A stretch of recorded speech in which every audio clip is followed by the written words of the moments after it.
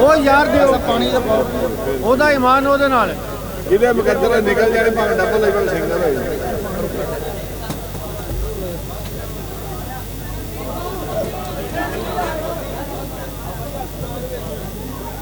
ਆਪ ਸਾਹਿਬ ਕਿੱਥੇ ਗਏ ਨੇ ਜਾ ਬਾਜਵਾ ਆਪ ਸਾਹਿਬ ਕਿੱਥੇ ਗਏ ਨੇ